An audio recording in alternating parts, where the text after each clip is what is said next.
Hey everybody, Nick Espinoza, your chief security fanatic here. Don't forget to subscribe. And today we want to talk about AI disclosure laws because they're finally coming, just not really where we need them from. And I think this is an important situation here. And what got me thinking about this was a recent article in TechSpot by Sky Jacobs, who I've cribbed before from.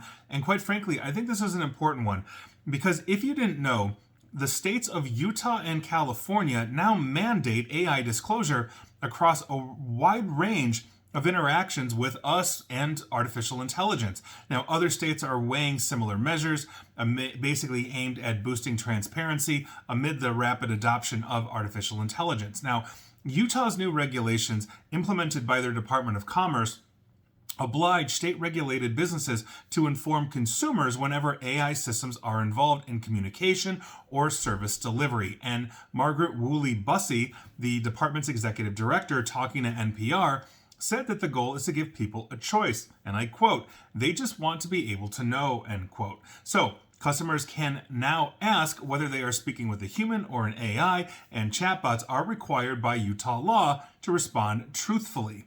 Now, California, the most populous state in the nation, first passed chatbot disclosure laws in 2019, FYI, but they just expanded those rules this year to include law enforcement agencies. Now, under the revised statute, police departments must disclose whether they use AI technology to draft or assist in writing incident reports. I've actually talked about this before, where we've seen a lot of AI assisted stuff just crank through it from a couple of these different companies, but quite frankly, they're not accurate, they're not complete, and then when they end up in court, it becomes a problem legally, and so that's a huge thing, especially since the officers have been blindly just signing off on this stuff. So, supporters say the update reflects an effort to promote openness and accountability in automated decision-making processes across the public sector. And yeah, I would agree with that. Even the Electronic Frontier Foundation, or EFF, has supported California's new disclosure rules and also noted that San Francisco has already required city departments to publicly report their AI use.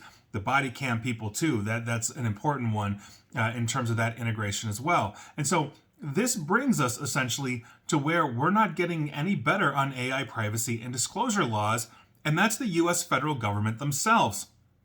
So, while states are pushing ahead, the federal government is now starting to express concern about a growing patchwork of local regulations. And yeah, of course, because if the federal government isn't going to act, or they're going to rescind laws such as the guardrails and framework over AI ethics, which got removed January of this year, states are going to go it alone.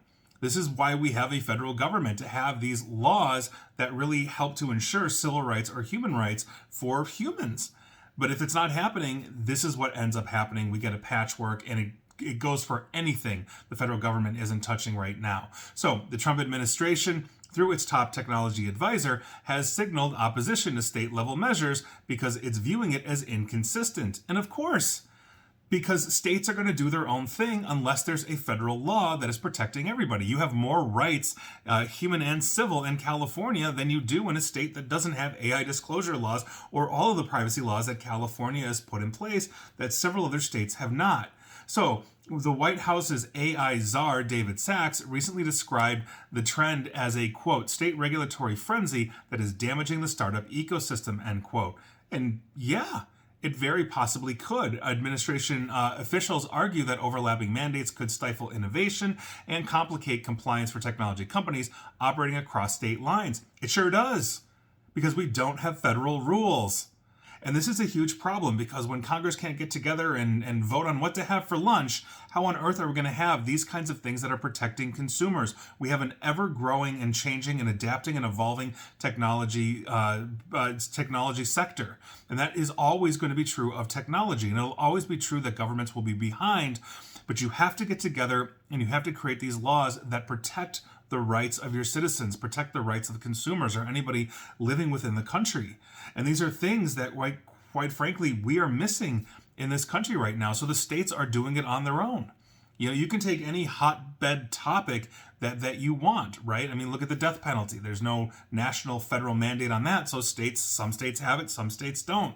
You look at the repeal of Roe v. Wade versus the Dobbs decision, and now some states have very strict abortion laws, other states don't. I'm not adjudicating any of this. I don't care what you believe politically. But the point is that as we are currently sitting in an era where we've got two sides that aren't agreeing or voting or aligning, and as I'm literally recording this, the government is shut down, this becomes a huge problem, and it speaks to the greater issue that we have. We need to get on the same page. The EU is doing a fantastic job with this. With the AI Act, they're trying to be forward-thinking. They're looking at their citizens and saying, how can I protect my citizens' data? How can I protect their access? How can I protect their interactions?